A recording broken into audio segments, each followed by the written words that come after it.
ठाकुर जी को वैष्णव बहुत प्रिय लगते हैं, भक्त बहुत प्रिय लगते हैं। उनको भजने वाले जो भी हैं उनसे ठाकुर जी का बहुत स्नेह है, बहुत प्रेम है।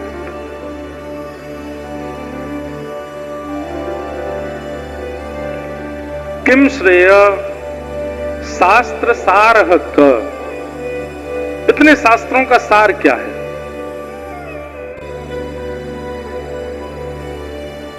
सार श्रीमद् भागवत है। हमारे हिंदू वैदिक सनातन धर्म में अनेक शास्त्र हैं, पर अगर सार की बात करेंगे तो सार क्या है? श्रीमद् भागवत सार है। आप भागवत जी की कथा सुन रहे हैं तो आपने चारों वेदों के सूत्र भी सुन लिए, आपने मीमांसाओं की बातें भी सुन ली, आपने उपनिषद भी सुन लिए, आपने अन्य पुराण भी सुन लिए, आपने राम कथा भी सुन, सबका सार है भागवत जी में। 18,000 श्लोकों में सब कुछ समाहित कर दिया है वेद व्यास जी महाराज ने। इसलिए भागवत जी का श्रवण संपूर्ण वेद वेदांत उपनिषदों का श्रवण है। कई बार ऐसा होता है, कई लोग कहते हैं महाराज जी उस पुराण में ऐसा लिखा है, उस पुराण में ऐसा लिखा है, वहां ऐसा लिखा है, वहां ऐसा लिखा है, क्या माने? आप ऐसा बता रहे हैं। भैया देखो, सुनो सबकी पर मानो भागवत जी की। श्रीमद् भागवत अंतिम रचना है व्यास जी की। इसका मतलब क्या है? सबका सार यहां पर समाहित कर दिया है वेद व्यास जी महाराज ने।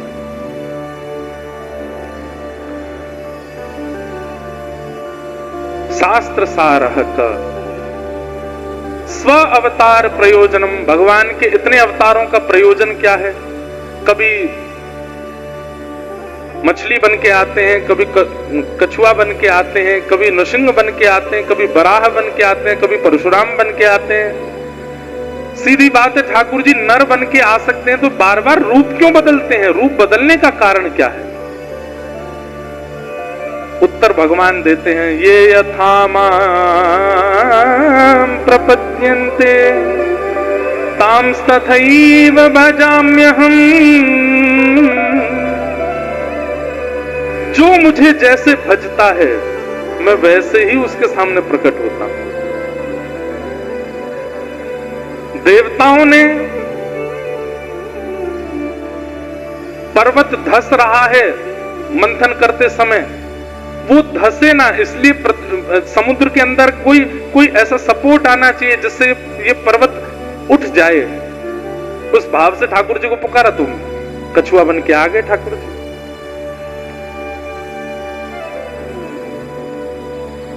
हिरण्यकश्यप के द्वारा किए गई उत्पीड़ना को देख करके भगवान सिंह बन रहे थे, लेकिन प्रहलाद की कोमलता को देख करके भगवान नर बन रहे थे।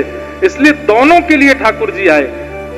अपने भक्त पर उत्पीड़ना करने वाले उस हिरण्यकश्यप को सिंह की तरह मारना चाहते हैं और प्रहलाद को नर की तरह प्रेम करना चाहते हैं, इसलिए नरसिंह बन करके आ गए। ठाकुर जी का एक एग्जैक्ट रूप नहीं है, जो जैसा भजता है ठाकुर जी वैसे बन के आ जाते हैं, वैसे ठाकुर जी प्रकट हो जाते हैं। इसलिए श्रीमद् भागवत के द्वारा सुंदर सुंदर ठाकुर जी का रूप बताया जाता है। ठाकुर जी का मुख ऐसा है, ठाकुर जी के नेत्र ऐसे हैं, ठाकुर जी की नासिका ऐसी, ठाकुर जी का श्रृंगार ऐसा, ठाकुर जी की चाल ऐसी, ठाकुर जी के वस्त्र आभूषण ऐसे हैं। सर्वांगीण रूप का सुंदर वर्णन किया जाता है ताकि वैसे ही व्यक्ति उनका चिंतन करे तो वैसे ही ठाकुर जी प्रकट होंगे उसके सामने।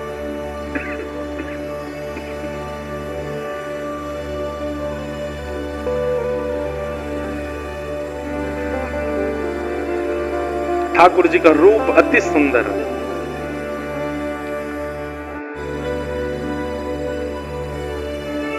जैसा चिंतन आप ठाकुर जी का करेंगे वैसा रूप धारण ठाकुर जी आपके लिए करेंगे।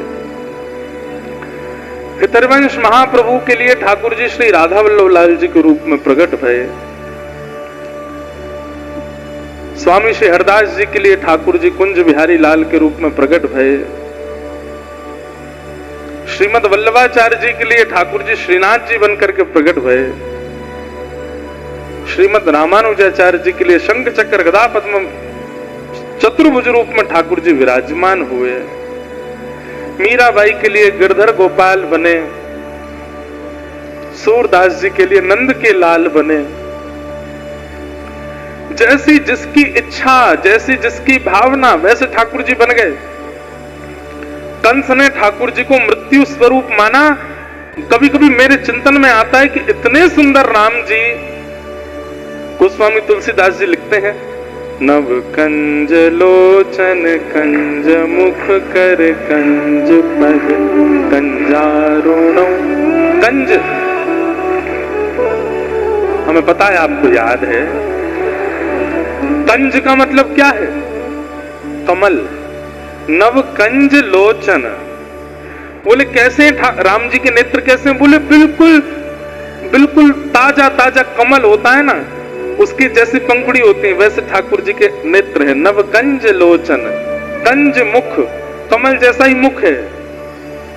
कंज पद, पैर भी कंज जैसे, हाथ भी, सब कुछ कंज, मतलब कमल जैसा, इतने सुंदर। और रावण को इतने सुंदर राम जी में भी सुंदरता नहीं दिखती। वरहा पीड़म नटवर वपुः कर्णयो कर्णकारम विव्रत वासा कनक कपिसम वैजयंतीम च मालाम रंध्रान वेणो अधर सुधया पूरयन गोप वृंदई वृंदारण्यम सुवधर्मणम प्राविशत गीत कीर्ति। इतने सुंदर वृंदावन चंद का वर्णन करते हैं, और इतने सुंदर ठाकुर जी को देख करके वहां कंस को उनमें सुंदरता नहीं दिखती। मल्लानाम मशनिर्णिनाम नरवर स्त्रीणाम स्मरो मूर्तिमान गोपानाम स्वजनो सताम छितभुजाम शास्त्रा सुपुत्रोषितु मृत्युर्भोज पटिर विदात विदुषाम तत्वम परम योगिनाम वृष्णीनाम परदेवतेत विदितो रंगम गतः शाक्रच। वहां कंस को ठाकुर जी में मृत्यु दिखाई दे रही है। जब कंस की भूमि में मथुरा में ठाकुर जी प्रवेश कर रहे हैं, शुकाचार्य जी वर्णन करते हैं, ऐसी चाल ऐसी ढाल, इतने सुंदर श्याम सुंदर हैं कि उनको देख देख करके मथुरा वासी उन पर न्योछावर हो रहे हैं। लेकिन इतने सुंदर ठाकुर जी को देख करके कंस, उसके हाथ पैर कांप रहे हैं, कंपायमान हो रहा है। कैसे हो सकता है?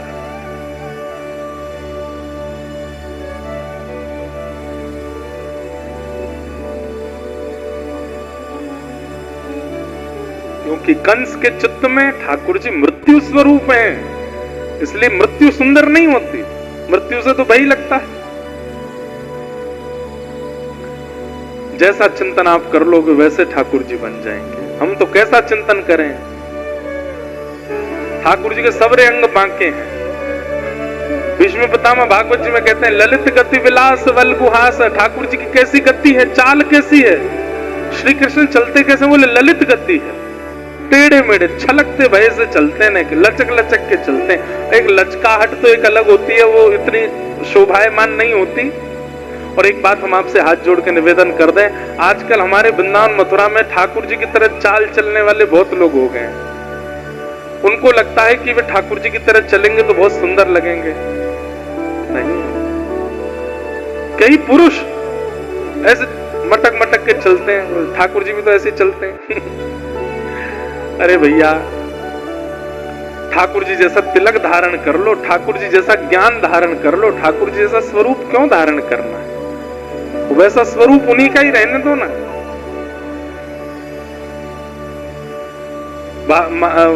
भक्तमाल जी में एक सिलपिल्ले भगवान की कथा आती है। कौन से भगवान? क्या नाम है? जोर से बोलो। सिलपिल्ले। सिलपिल्ले भगवान कैसे हैं? एक तो राजा की पुत्री और एक व्यापारी की पुत्री, दोनों मित्र थी, आपस में सखी थी एक दूसरे की। तो जो व्यापारी था उसके यहाँ पर एक संत आए थे, चातुर्मास किया। चातुर्मास में शालिग्राम भगवान की सेवा करते थे।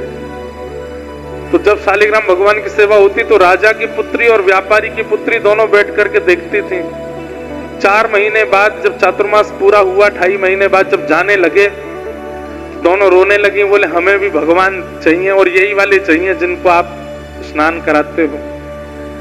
तो संत ने कहा ये तो नहीं देंगे, हम दूसरे भगवान देते हैं। तो दोनों को शालिग्राम भगवान जैसे पत्थर दे दिए, राजकन्या को भी और उस सामान्य कन्या को भी। बढ़िया इत्र वगैरह लगा के, चंदन पोटा लगा के दे दिए, बोले यही तुम्हारे भगवान है। अब तो दोनों बड़ी प्रसन्न उनके संगी रहती हैं, दिन रात उन्हीं की सेवा करते हैं। ध्यान से सुनिएगा, सबसे बड़ी प्राण प्रतिष्ठा क्या है ठाकुर जी की? भाव। आपने 3 दिन का अनुष्ठान कराया, ब्राह्मणों को बुलाया, चावल में ठाकुर जी डुबा के रखे, घी में ठाकुर जी डुबा के रखे, आंख पे पट्टी बांध के रखी। कई जगह वो वीडियो वायरल होती है, शीशा टूट गया पट्टी खोलते ही, ओ प्राण आ गए ठाकुर जी में। प्राण तो भाव से आते हैं। भाव नहीं है तो आपके लिए वो ठाकुर जी केवल पाषाण है, और भाव है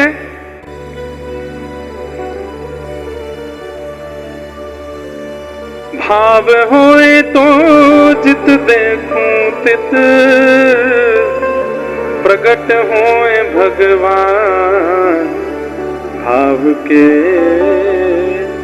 वश में है भगवान। भाव।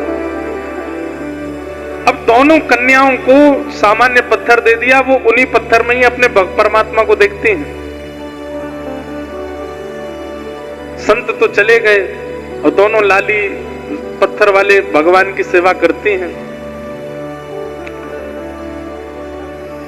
जो व्यापारी की कन्या थी, एक बार ऐसा हुआ कि व्यापारी का एक छोटा भाई था, भाइयों में आपस में बनती नहीं थी, तो छोटे भाई ने छल पूर्वक कुछ गुंडों के द्वारा बड़े भैया के यहाँ चोरी करवा दी और सारा सामान चोरी हो गया।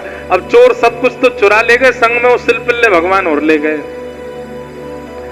अब प्रातःकाल होते ही बड़ा भाई गुस्सा करने लगा, बोले मुझे पता है ये मेरे छोटे भाई ने ही करवाया है, लेकिन छोटा भाई पंचायत बुला ली, बोले मैं क्यों करूंगा ऐसा, मैंने कुछ भी नहीं किया है, आदि आदि सब बात करने लगा। पंचों ने भी कहा भैया ऐसे तुम किसी पर आरोप नहीं लगा सकते, माना कि तुम दोनों की बनती नहीं है, लेकिन इसका मतलब ये थोड़ी तुम्हारे घर कुछ भी होगा तो तुम छोटे भाई पर इल्जाम लगाओगे। यहां व्यापारी बड़ा दुखी था, लेकिन उसकी बेटी रो रही थी अलग ही। व्यापारी बोला सब शांत हो गए, 5-6 दिन हो गए, तू क्यों रो रही है? मेरे सिलपिल्ले भगवान चले गए, चोरों से कहो धन भले ही ले जाए, मेरे सिलपिल्ले भगवान देते। तो व्यापारी बोला तू भी बड़ी विचित्र है, यहाँ पूरा घर लुट गया पिता का, तू वो पत्थर के लिए रो रही है? मुझे पता है वो तेरे चाचा ने ही करवाई है चोरी,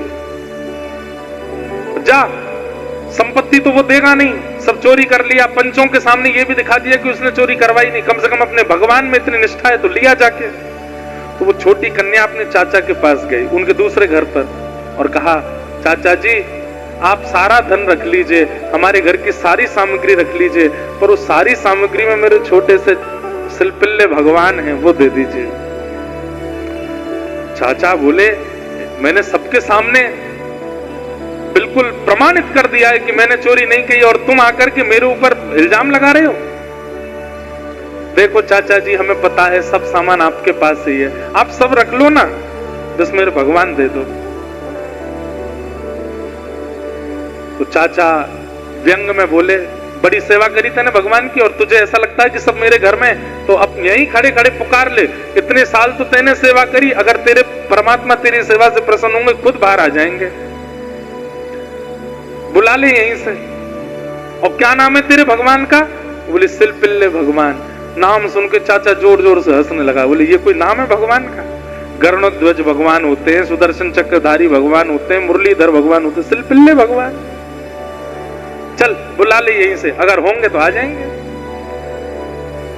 दोनों भुजा उठा ली, नेत्रों से अश्रुपात करने लगी कन्या, हे मेरे प्राणनाथ सिलपिल्ले नाथ, यदि मैंने आपकी भाव से सेवा की हो, यदि मैंने आपकी नियम से सेवा की हो, आपकी सेवा में कभी भी आपके प्रति पत्थर बुद्धि ना रखी हो, पाषाण बुद्धि ना रखी हो, हमेशा आपको परमात्मा मान करके भजा हो, तो हे नाथ आप आकर के मेरे हृदय से लग जाइए।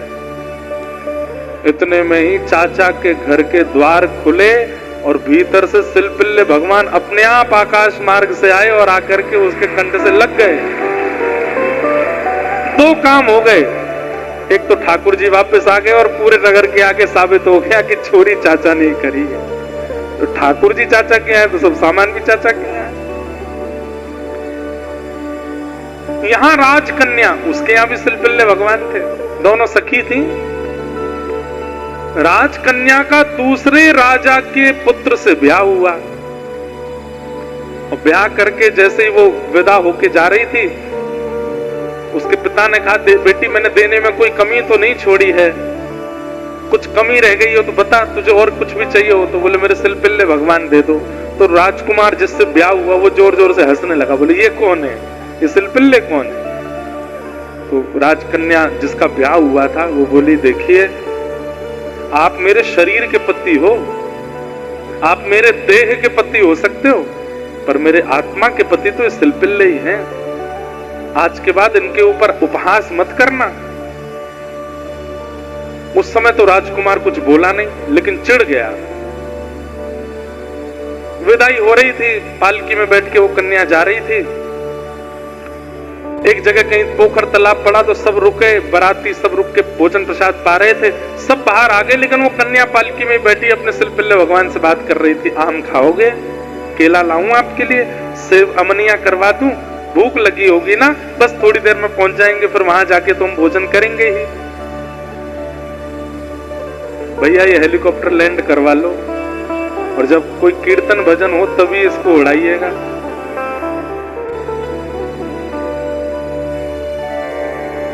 क्या बता रहा था मैं? हैं? हाँ, कुछ पा लीजिए।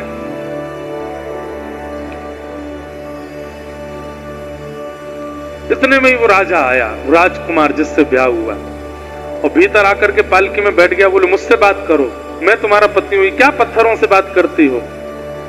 तो लड़ने लगी। बोले खबरदार इनको पत्थर मत बोलना, तुम पहले ही उपहास कर चुके हो। आदि आदि दोनों में थोड़ी नोक झोंक हो गई।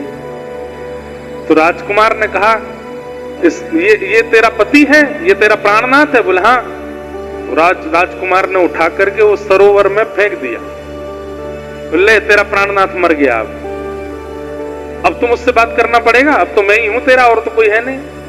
वो राजकन्या रोने लगी, जोर जोर से चीखने लगी, रुदन करने लगी, मेरे सिलपिल्ले कहां चले गए, मेरे सिलपिल्ले कहां चले गए।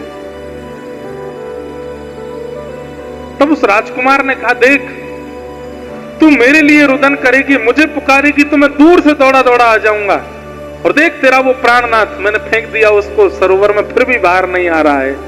यदि उसका भी तुझसे प्रेम होता तो आ गए होते ना बाहर। तुरंत उसने भी ऐसे ही पुकारा, हे मेरे प्राणनाथ सिलपिल्ले, यदि मैंने आपको कभी पाषाण ना माना हो, आपको अपनी आत्मा का स्वामी माना हो, अपने जीवन का स्वामी माना हो, तो मेरे पास आ जाओ। और तुरंत सरोवर से सिलपिल्ले भगवान आए और आकर के उनके हृदय से लग गए। इन दोनों भक्तों की कथा श्री नाभाजी ने भक्तमाल में लिखी।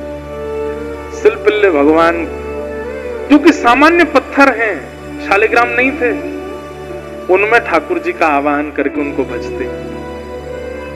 भैया प्राण प्रतिष्ठा वैदिक नियम से तो होती ही है, पर वैदिक नियम से भी ज्यादा भाव से होती है। यदि भाव है तो आपके लिए ठाकुर जी कहीं भी प्रकट हो जाएंगे।